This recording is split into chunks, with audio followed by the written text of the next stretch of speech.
Hello मेरे CBSE के शक्तिमानों, कैसे हो आप लोग?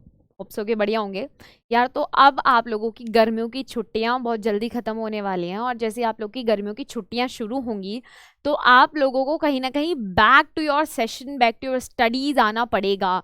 तो हालांकि थोड़ा एक्सेप्ट करना बहुत मुश्किल है और बहुत सत्य वचन ये है, लेकिन फिर भी देखो, हमें 10th क्लास के लिए प्रिपरेशन तो करनी ही पड़ेगी बोर्ड के लिए, राइट? तो कहीं ना कहीं तुम्हारे दिल पे ये जुल्म ढाते हुए मैं तुम्हें ये कहना चाहती हूँ कि मैं आप लोगों के लिए पूरी सीरीज़ बना रही हूँ कि मार्किंग स्कीम आपकी कैसे होने वाली है, कौन से चैप्टर को आपको कितना टाइम देना है, कितने कौन से चैप्टर से सबसे ज़्यादा नंबर का आएगा, कितने नंबर का आएगा, कौन सा चैप्टर ज़्यादा पढ़ना है, कौन सा कम पढ़ना है। ये सारी चीज़ें तुम्हें बताऊंगी, क्योंकि हमें हार्ड वर्क नहीं करना है, हमें क्या करना है, हमें करना है स्मार्ट वर्क। एंड आप लोग स्मार्ट वर्क करेंगे मेरे साथ में, क्योंकि मैं सारी सब्जेक्ट्स के लिए आपकी सेम स्कीम वीडियोस बनाने वाली हूँ। तो आप अगर एक देख रहे हो तो बाकी के मिस मत करना, और साथ साथ में वीडियो को लाइक करना मत मिस करना, शेयर कर देना अपने दोस्तों के साथ, क्योंकि मेरी इतनी मेहनत यार थोड़ी सी इंपॉर्टेंस देते हुए कर देना। और सब्सक्राइब नहीं किया है तो जल्दी कर लेना। चलो अब टाइम वेस्ट नहीं करती हूँ तुम्हारा ज़्यादा, मैं शुरुआत करती हूँ आगे। क्या बात करने वाली हूँ मैं आज आपसे बात करने वाली हूँ साइंस की मार्किंग स्कीम के बारे में। तो सबसे पहले हमें ये जान लेना ज़रूरी है कि आखिर आप लोगों का 10th में जो बोर्ड का एग्जाम होने वाला है उसमें तुम्हारे मार्क्स कैसे कैसे जुड़ने वाले हैं। बहुत सारे बच्चों का सवाल होता है, मैम जो बीच बीच में ऐसे होते हैं, जो हाफ ईयरली होते हैं, उनके नंबर जुड़ते हैं नहीं जुड़ते हैं, ये है वो है। तो बिल्कुल बेसिक से बताती हूँ। तुम्हारे एनुअल एग्जामिनेशन होंगे पूरे साल में, एक एग्जामिनेशन जो लास्ट वाला होता है ना, वही तुम्हारा सब कुछ होगा, ओवरऑल वही कुछ, ठीक है। अब फाइनल मार्क्स जो होंगे तुम्हारे वो 80 और 20 मार्क्स को जोड़कर होंगे आउट ऑफ 100, ठीक है।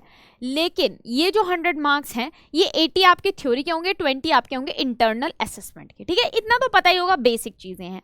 लेकिन ये आप लोगों को इतने अच्छे से नहीं पता होगा।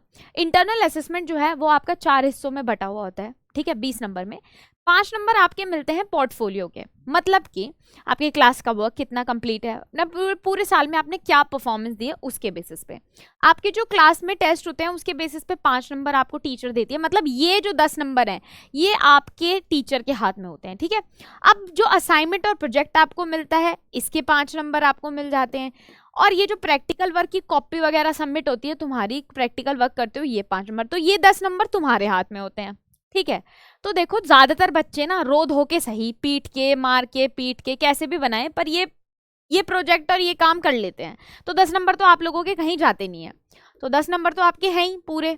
लेकिन इसके साथ साथ अब टीचर भी इतना निर्दयी नहीं होता, तुमसे कितना भी जेलस करता हो, भाई इन 10 नंबर में से तुम्हें काट पीट के 6 से 7 नंबर तो वो भी दे ही देता है, चाहे तुम कितने ही नालायक हो, और अगर अच्छे हो तो पूरे 20 मिल ही जाते हैं, ठीक है भाई। अब बात कर लेते हैं 80 नंबर कैसे लाने। 20 नंबर का जुगाड़ तो यहाँ हो गया, 20 में से 17 नहीं तो 18 नहीं तो 19 तो आ ही जाएंगे, और अगर आप अच्छे बच्चे हो तो 20 तो आने कहीं नहीं गए, ठीक है। अब बात कर ले कि हमें थ्योरी में क्या करना पड़ेगा मैडम, ताकि हम थ्योरी में अच्छा मार्क्स ला सकें। तो उसके लिए सबसे पहले जानना जरूरी है कि कौन सी यूनिट को ज्यादा टाइम देना है, क्योंकि बच्चे गलत चैप्टर पे गलत टाइम इन्वेस्ट कर रहे होते हैं, राइट।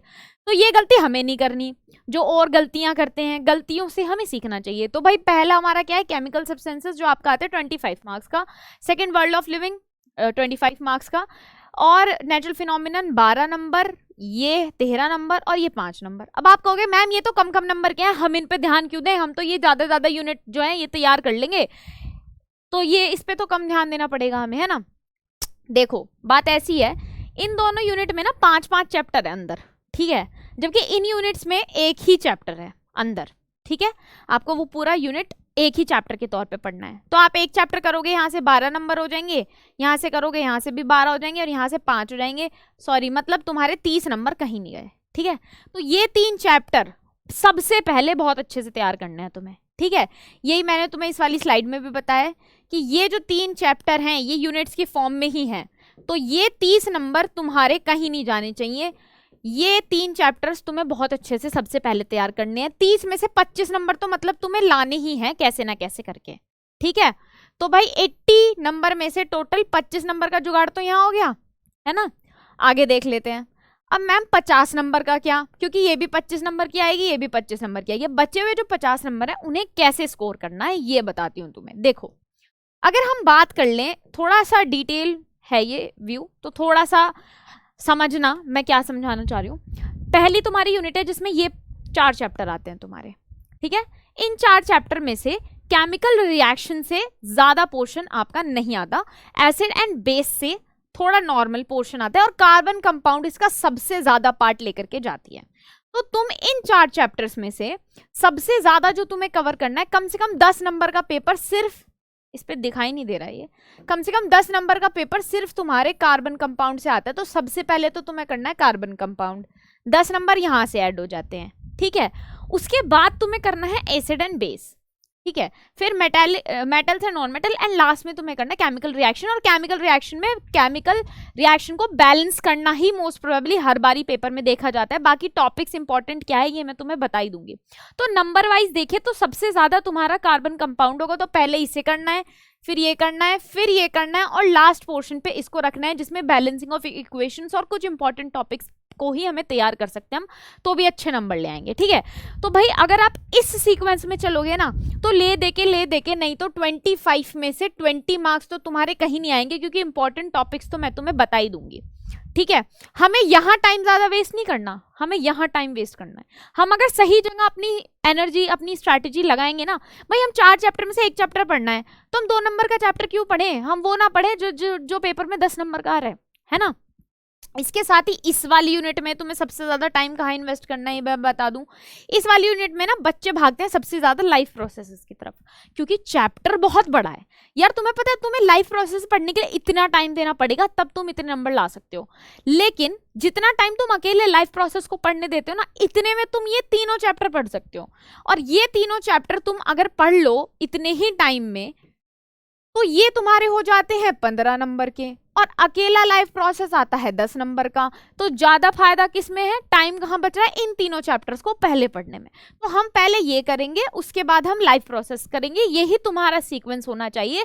क्योंकि जिस नंबर का पोर्शन ज्यादा तुम्हारे पेपर में आ रहा है उसके ऊपर तुम्हें सबसे ज्यादा ध्यान देना है, ताकि जो तुम्हारा फाइनल जो तुम्हारा हो तैयारी हो वो एकदम परफेक्ट हो, ठीक है।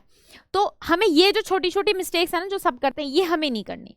तो अब इस हिसाब से देखा जाए तो सेकंड पेपर में भी तुम अगर अपना तुम्हारा जो मैंने तुम्हें बताया उसी स्ट्रैटेजी से चलते हो, तो तुम्हारे आउट ऑफ 50 दोनों चैप्टर से मिला के अप्रोक्सीमेटली 40 मार्क्स तो आ ही जाएंगे।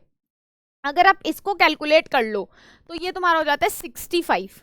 ये जो मैंने तुम्हें बताया है ना, ये एक ऐसी स्ट्रैटेजी है जिसको एक एवरेज बच्चा फॉलो करके आउट ऑफ 80 65 ला सकता है।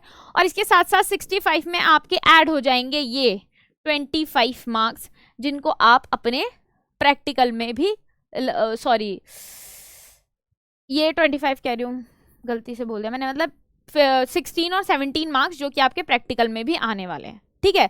तो आपके 80 से 90 के बीच में मार्क्स लाना बहुत आसान होता है, लेकिन ये उन सभी बच्चों के लिए जो कि एवरेज हैं। अगर आप इस स्ट्रैटेजी को फॉलो करते हुए अपनी पूरा प्रॉपर अच्छे से पढ़ते हैं और बिल्कुल परफेक्टली सारे चैप्टर्स को तैयारी करते हैं, लेकिन जो आपको स्ट्रैटेजी है ना वो यही होनी चाहिए, क्योंकि हमें ना को ऐसे पकड़ना है, ना को ऐसे पकड़ने का कोई फायदा नहीं है, ठीक है।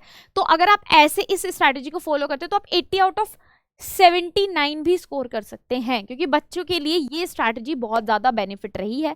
मार्किंग स्कीम कैसे कैसे है, कैसे तुम्हें करना है, ये सब मैंने बता दिया है। बाकी की वीडियोस भी बनाऊंगी, अगर अच्छी लगी हो तो लाइक ज़रूर करना, शेयर करना एंड कमेंट करके ज़रूर बता देना कि आपको ये वीडियो कैसी लगी, ठीक है। चलो tata bye bye, see you, फिर मिलते हैं एक और वीडियो के साथ।